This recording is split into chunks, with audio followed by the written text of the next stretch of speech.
Hi friends, welcome back to రవ్లీ T food channel. ఈరోజు chicken fry చేసుకోబోతున్నాం hotel style.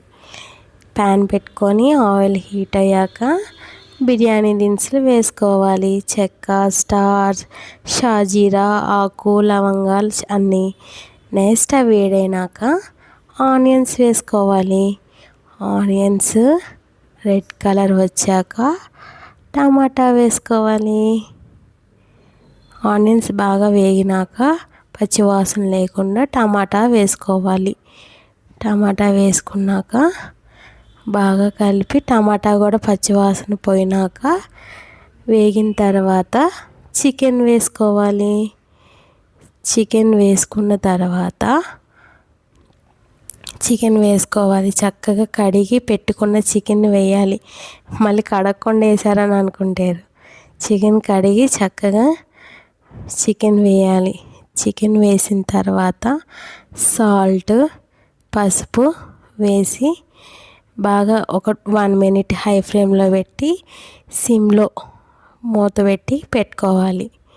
అప్పుడు నీసు వాసన పోయిందాక ఉంచాలి.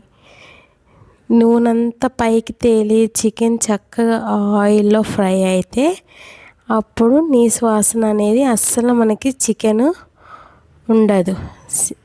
తిప్పేసుకున్న తర్వాత ఇలా నూనె ఆయిల్ పైకి తేలిందాక సిమ్లో బాగా పెట్టుకోవాలి. తిప్పుకుంటూ మధ్య మధ్యలో అడుగంటకుండా మాడకుండా తిప్పుకోవాలి.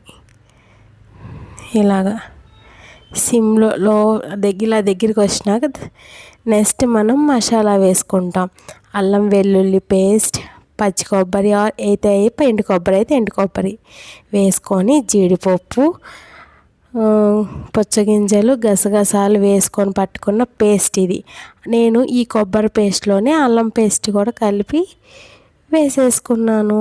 బాగా పచ్చి వాసన పోయిందాక సిమ్లో ఈ పచ్చి కొబ్బరి పేస్ట్ని బాగా మనం తిప్పుకోవాలి. తర్వాత కారం ఎవరికి స్పైసెస్ తగ్గట్టు వాళ్ళు వేసుకోండి. బాగా లైట్ అయితే లైట్గా వేసుకోండి, బాగా తినే వాళ్ళు అయితే బాగా వేసుకోండి. కారం వేసుకొని ఇప్పుడు సిమ్లో 5 నిమిషాలు బాగా తిప్పుకొని ఉంచుకోవాలి. లాస్ట్లో వేసిన పచ్చివాసన అనేది కారం పోతుంది. బాగా తిప్పుకొని సిమ్లో పెట్టుకోవాలి బాగా. అప్పుడు బాగుంటుంది కర్రీ. మళ్ళీ మసాలా చెప్తాను. అల్లం వెల్లుల్లి, కొబ్బరి, పుచ్చగింజలు, గసగసాలు, జీడిపప్పు పేస్ట్, అది పేస్ట్ వేయండి, చాలా బాగుంటుంది. నెక్స్ట్ పచ్చిమిర్చి, కరివేపాకు లాస్ట్లో వేసి సిమ్లో ఇంకొక 3 to 4 మినిట్స్ ఉంచండి. అప్పుడు ఆ మిర్చి ఫ్లేవర్, కరివేపాకు ఫ్లేవర్ చికెన్కి బాగా పట్టుకుంటుంది. పెట్టేసుకున్న తర్వాత తిప్పేసి సిమ్లో పెట్టాలి. మళ్ళా పెట్టిన తర్వాత ఆయిల్ ఏదైనా సపరేట్ అయిందాక వేస్తే పచ్చివాసన, నీసు వాసన ఉండదు chicken. Next 1 teaspoon garam masala వేసుకోవాలి.